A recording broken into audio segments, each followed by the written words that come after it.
Hi, I'm Torte Lini. Probably one of the most confusing and least directional aspects of Deadlock is the items and the item shop. However, once you get more acquainted with how items work in relation to your hero and how a lot of them overlap with one another, you'll better understand what items you should focus and what items are maybe for someone else. For starters, while Deadlock's main currency is souls, there is a secondary currency that is limited, your inventory.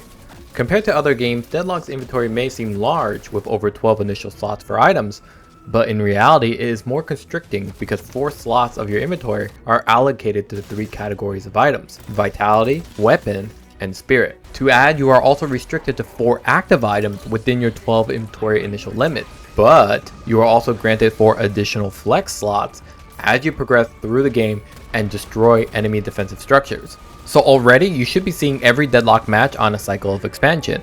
1. To collect souls to spend on initial items. 2. These initial items make you strong to take down enemy heroes and objectives. 3. Taking down objectives nets you more inventory slots and souls. 4. You spend souls to max out your inventory slots with key items. And then 5. With those key items, you destroy more defensive structures to hopefully win the game. As mentioned, your inventory is siloed into 3 categories of items: vitality, weapon, and spirit. Notice how I didn't say weapon damage or spirit damage, because that's not what these items are.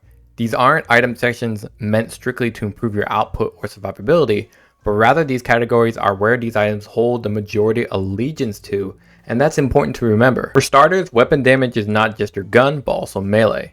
Vitality is not just survivability, but also in energizing the team with key utility items, but also enabling you to output your own. Spirit is not just about ability and item power increases, it also helps scale certain stats for heroes like attack speed for Warden or ammo for Haze. These item categories have primary focuses but lean towards another direction that your hero might need. For example, if you're Haze, you are usually buying weapon based items because you are focused on your weapon output.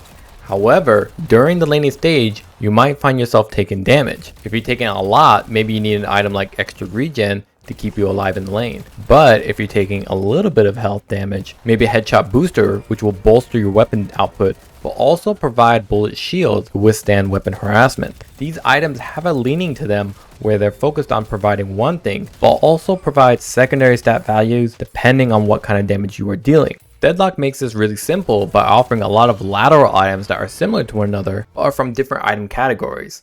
Items like active reload and quicksilver reload are obviously not copies, but their primary intent are similar: reloading your weapon and providing stats to go with it. So in case you're already max slotted in one category, there is an alternative that is close enough to what you might be seeking. Majestic Leap and Warp Stone are not exactly the same for a hero like Dynamo, who wants to land his singularity, but they do have similarities and shortcomings. Like Majestic Leap may send you farther, but it's very telegraphed that you're incoming into a fight, whereas Warp Stone might be instant, but the distance you travel is much shorter. So when visiting the item shop, you may feel overwhelmed by the amount of items for you to choose from, and when to buy this one or that one, when to skip them, and that ambiguity can be intimidating for players when they would prefer a step-by-step process. But the reality is that Deadlock is fluid and more forgiving if you bought items towards your intent rather than the exact item you need to achieve your goal. The responsibility comes down to your ability to play with what you prefer. If you're having trouble shooting down people because they're too fast, then maybe you need something like slowing bullets.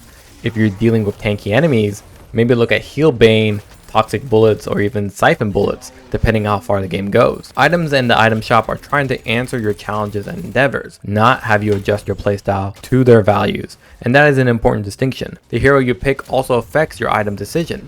If you're playing someone like Abrams, then maybe items revolving around close-up damage like close quarters and spirit strike matter more than better fire rate. Similarly, if you're playing Haze, the emphasis on fixation in terms of your skill order emphasizes the reliance of items revolving around fire rate and ammo to keep those fixation stacks up and damaging through. When we look at the item shop, we notice that there are only 4 tiers of item costs. These costs are in ascending order from 6,300 to as low as 500 souls, but the cost value of those items are in descending order. For example, basic magazine gives you 24% more ammo and 15% more weapon damage for only 500 gold, whereas its upgrade, Titanic magazine, gives you 100% more ammo, 18% weapon damage, and 15% bully resist. You gain only 3% more weapon damage and nearly 4 times more ammo for 7 times more the cost. These item tiers highlight 3 key points. 1. Early game items are high in percentages because you as a hero are fairly low in stats until you gain more power increases,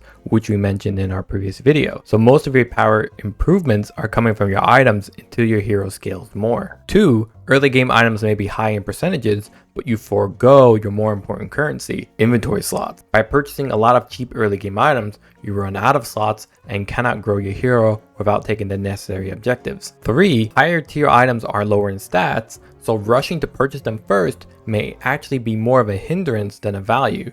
You can skip item tiers if your playstyle is calling for it.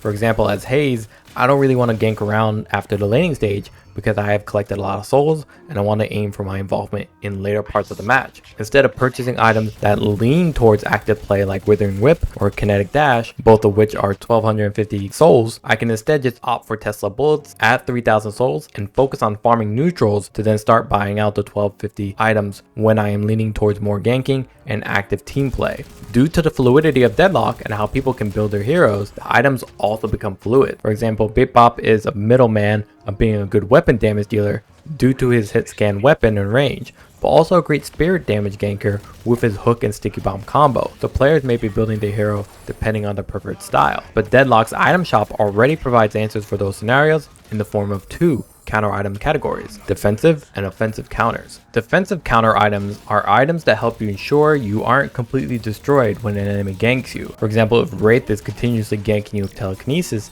and blasting you with weapon damage, Deadlock has an answer to that, from debuffing Reducer to reactive barrier to metal skin. Offensive counters are similar to defensive counters. These are items that try to shut down enemy heroes from performing. Like with Vindicta, she always seems so high up and away. Items like knockdown can bring her back to your level. As you play more and more Deadlock, just like other MOBAs, you'll start to know both what to expect against enemy heroes and how quickly you should be aiming for these counter items.